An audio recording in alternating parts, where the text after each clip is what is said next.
9h40, c'est l'heure de votre rendez-vous. L'info des solutions avec une question aujourd'hui. Quelle solution d'hygiène en période de Covid? 5e vague, nouveau variant, durcissement des règles sanitaires, mais soyons francs, c'est aussi le retour de la bise. Et puis au niveau des gestes barrières, c'est pas terrible. On a perdu les bonnes habitudes. Alors quelle solution pour garantir la meilleure hygiène possible? D'abord, régler d'abord le curseur là-dessus et revenir au bon geste. Dans les lieux publics ou à la maison, c'est la question qu'on se pose aujourd'hui avec vous, Gaël Giordana, et nos invités. Oui, alors nos invités, Axel Devignon, bonjour. Vous êtes directeur des opérations chez Nanoxy France. On va voir, c'est une entreprise de revêtement qui garantit la propreté des surfaces. Vous nous direz tout, vous faites partie donc de ces solutions que l'on peut trouver. Matteo Bozzo, bonjour. Vous êtes président de l'entreprise DTS. Vous faites des lampes à UV, des purificateurs d'air. On verra tout ça, vous êtes en ligne, en visioconférence. Et puis Pierre Parnex, vous êtes médecin hygiéniste au CHU de Bordeaux, président de la Société française d'hygiène hospitalière. Bonjour à vous. Je me tourne d'abord vers vous, Pierre Parnex. Est-ce que vous trouvez que dans les hôpitaux français, il y a quand même eu une amélioration depuis l'apparition du Covid? Est-ce qu'on a trouvé des solutions pour garantir l'hygiène, une hygiène formidable dans les hôpitaux? Une amélioration, je ne sais pas, on avait déjà un niveau satisfaisant. On a essayé de renforcer le nettoyage, la désinfection, mais ça crée aussi beaucoup de contraintes d'activité. On a vu qu'il y a eu de la transmission du Covid au sein des établissements. Il a fallu renforcer l'hygiène des mains. Donc on a renforcé les choses, mais on ne peut pas dire qu'il y a eu des nouveautés extraordinaires en termes de technologie. Qu'est-ce que vous faites alors concrètement dans les hôpitaux? Les hôpitaux, il y a des règles très strictes. Donc, si vous voulez, sur un patient Covid, c'est une transmission par un aérosol de gouttelettes avec des petits gouttelettes qui se transmettent directement par projection surtout. Donc, il y a un port de masque chez les professionnels de santé qui va être un masque chirurgical le plus souvent, un masque de protection respiratoire si on génère un aérosol dans les soins. Et puis, il y a un nettoyage et une désinfection renforcée par les méthodes qu'utilise chaque établissement. Elles peuvent être diverses, chimiques ou autres, on le verra tout à l'heure. Et des tests réguliers. Et surtout, ce qu'il faut arriver, c'est à maintenir ces règles tout au long de l'activité, y compris pour les professionnels quand ils sont en pause ou en déjeuner. Et c'est ça qui est difficile.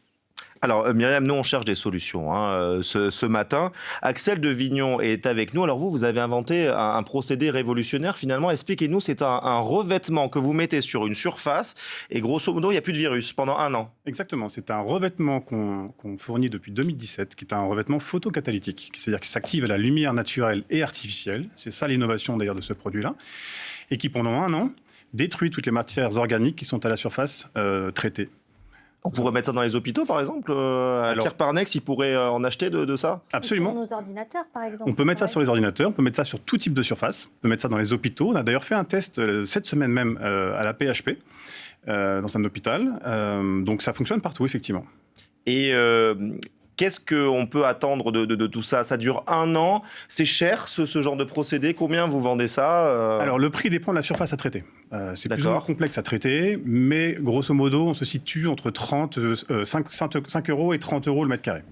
Voilà, ça dépend. Si on traite, par exemple, un entrepôt, c'est très simple à traiter. Un hôpital, ce sera peut-être un peu plus compliqué, à cause des normes d'hygiène déjà en place. On va se retrouver dans quelques instants. Je vous propose de regarder un sujet. Certains restos ou grandes surfaces, eh bien, alors peut-être un mot sur la Guadeloupe, on me dit... Oui, on vient d'apprendre, c'est une information France Télévisions. Le ministre des Outre-mer va se rendre en Martinique et en Guadeloupe. Il est en vol actuellement.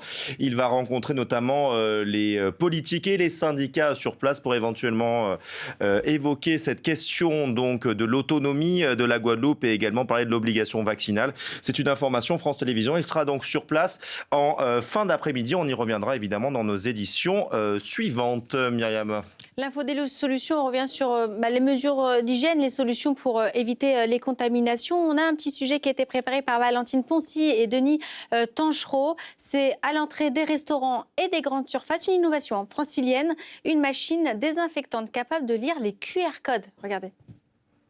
Installée depuis 3 mois à l'entrée de cette supérette, cette machine désinfectante a été adoptée par la majorité des clients. Désinfection des mains. Quelques secondes suffisent pour détruire les virus et les bactéries, une alternative bienvenue au gel hydroalcoolique. On n'a pas les mains collantes, poisseuses, voilà. Et encore une fois, si l'efficacité est la même, eh bien c'est un progrès. Avec cet outil ou ce système, c'est très simple. Il suffit de mettre ses mains à l'intérieur, d'attendre 3 secondes. La machine vous indique quand c'est terminé et vous pouvez vaquer à vos occupations. Un geste indispensable dans les lieux publics pour éviter de propager le coronavirus. C'est la technologie des UVC qui est utilisée, des rayonnements électromagnétiques sans aucune production chimique. Leur efficacité sur le coronavirus a été testée en laboratoire. Toutes les pièces fabriquées en France sont assemblées dans cet atelier.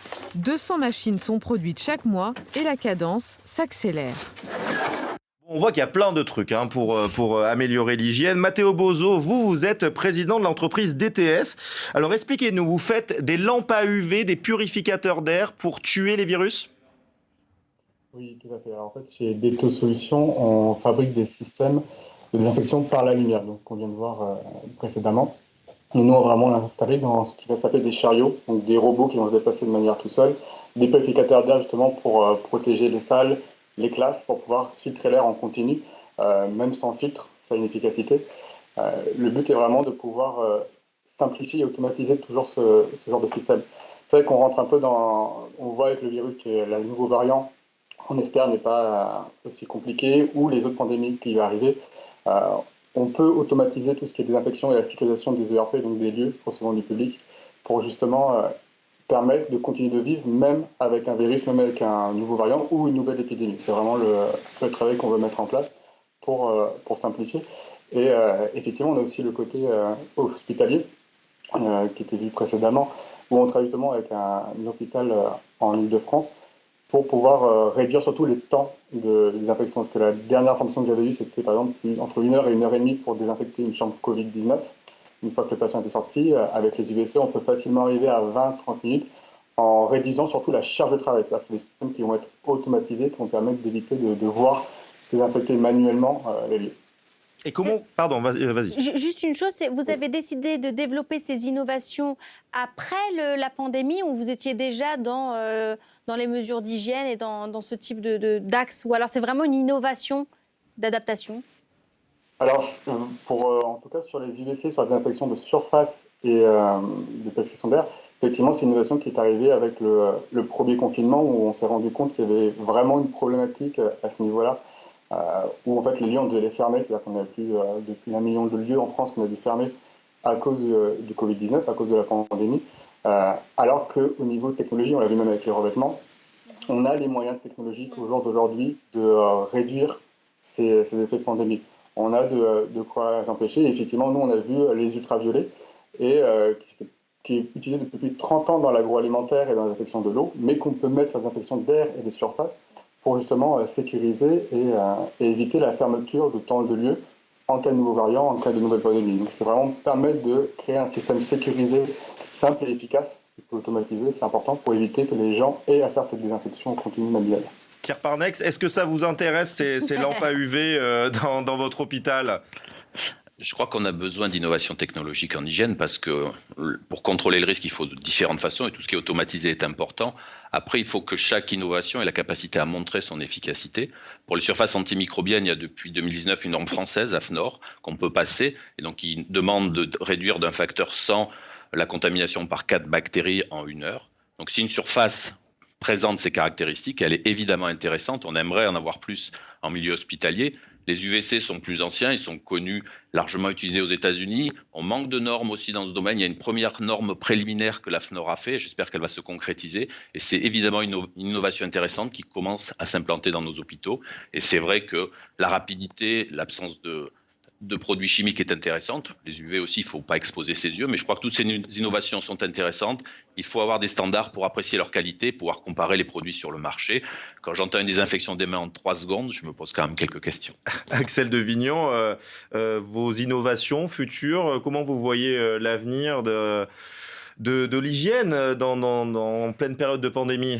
Alors nous étions là déjà avant en fait, on était là depuis 2016, donc notre cœur de métier c'était toutes les épidémies saisonnières, c'était là-dessus qu'on travaillait. La gastro, grippe, on a fait beaucoup en Finlande de maisons de retraite, d'écoles, de crèches, on a fait des sociétés de bus, des équivalents de Transdev en Finlande avec 5000 bus, donc on a fait énormément de choses et vous me parliez de normes, c'est très intéressant, donc nous sommes sur la norme EN 14476 qui est sur la norme virucide, oui c'est très précis. Okay. Donc nous sommes certifiés, nous sommes éco-labellisés également, c'est un produit qui est écologique. Et sur l'efficacité, nous utilisons en fait ce qu'on appelle les tests ATP, l'ATP-métrie, qui est d'ailleurs utilisé dans les hôpitaux et qui permettent en fait de vérifier l'hygiène des surfaces. Et nous testons avant l'application et après l'application. Comme ça, nous pouvons générer des rapports à nos clients et là, les résultats sont éloquents, tout est vraiment très propre. On est sur des niveaux d'hygiène d'hôpitaux. Par exemple, on a traité un Monoprix, le Monoprix le plus grand de France, celui de Montparnasse. Après 3 semaines de traitement, donc c'est une seule application, donc ça tient pendant 1 an, on est repassé 3 semaines plus tard. Le parcours du client, on est sur un niveau d'hygiène correspondant à celui d'un hôpital. Votre activité elle a dû exploser après la crise. Ça, c'est une évidence. J'aimerais savoir si, au-delà des entreprises, est-ce qu'il y a des particuliers aussi qui commencent à aller sur des marches comme ça Alors, pas en France, mais c'est une bonne question parce qu'en Finlande, oui. En Finlande, oui, certains particuliers sont intéressés. En France, on ne s'y est pas encore mis. Nous, on commence d'abord par tout ce qui est entreprise et tout ce qui est retail, tout ce qui est transport également. Voilà. Matteo Bozzo, vos axes de développement pour votre entreprise, vous pensez à quoi dans le futur ?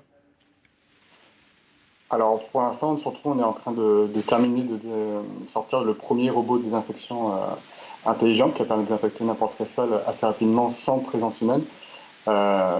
Effectivement, c'est le but d'automatiser tout ce qui est désinfection générale. Effectivement, aussi je reviens aussi sur les normes. l'IVC, ça fait plus de 30 ans, mais bien évidemment, on repasse tout ce qui est normes AFNOR. C'est important aussi de ce genre de technologie, parce qu'il y a beaucoup de technologies qui existent sur Internet, on peut en trouver sur Amazon, etc.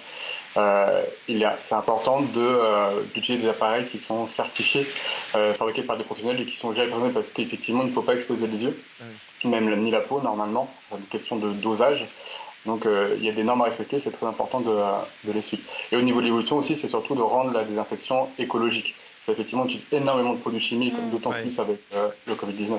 Oui, c'est vrai. Est-ce qu'on ne devrait pas terminer peut-être avec vous, docteur Pierre Parnax? Vous disiez tout à l'heure, quand j'entends se laver les mains en 3 secondes, je ne suis pas très content. Peut-être juste tout simplement, là on a parlé des innovations, je pense qu'on a été très clair, on a fait un très beau tour de table.